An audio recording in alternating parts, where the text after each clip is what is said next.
جب سے اللہ پاک نے کائنات تخلیق کی تب سے ہی محرم الحرام کو خصوصی درجہ حاصل ہے۔ محرم حرمت والے 4 مہینوں میں شامل ہے۔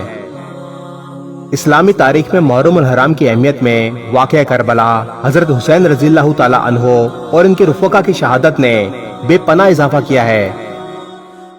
بلا شبہ میدان کربلا میں اہل بیت پر ظلم و ستم کے پہاڑ توڑے گئے اور اس کا جتنا بھی دکھ و افسوس کیا جائے کم ہے، مگر محرم کی اہمیت و فضیلت قبل از اسلام بھی تھی، یعنی اسلام کے آنے سے پہلے بھی تھی۔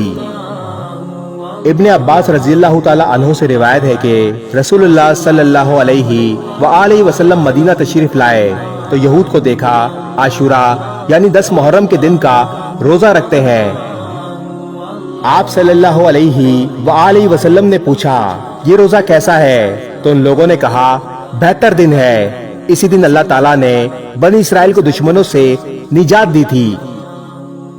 دور جاہلیت میں عاشورہ کا روزہ فرض تھا، اس کے بعد اسلام میں رمضان کے روزے فرض ہوئے تو آپ صلی اللہ علیہ وآلہ وسلم نے مسلمانوں سے ارشاد فرمایا اب عاشورہ کا روزہ تمہاری مرضی پر ہے، دل چاہے تو رکھو چاہے تو نہ رکھو۔ حضرت ابن عباس رضی اللہ تعالی عنہ فرماتے ہیں کہ جس وقت رسول اللہ صلی اللہ علیہ وسلم نے عاشورہ کے دن کا روزہ رکھا اور اس کے روزے کا حکم فرمایا تو انہوں نے عرض کیا اے اللہ کے رسول صلی اللہ علیہ وآلہ وسلم، اس دن کی تو یہود و نصارہ تعظیم کرتے ہیں۔ تو رسول اللہ صلی اللہ علیہ وآلہ وسلم نے فرمایا کہ جب آئندہ سال آئے گا تو ہم 9 تاریخ کا بھی روزہ رکھیں گے، یعنی 9 اور 10 کا روزہ رکھیں گے۔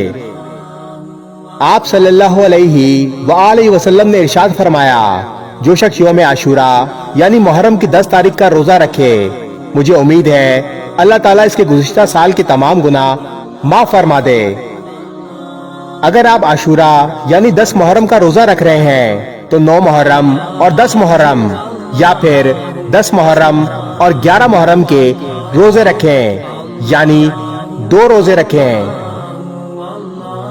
اس ویڈیو کو شیئر ضرور کریں، ہو سکتا ہے آپ کے ایک شیئر سے یہ بات کسی کے دل میں اتر جائے۔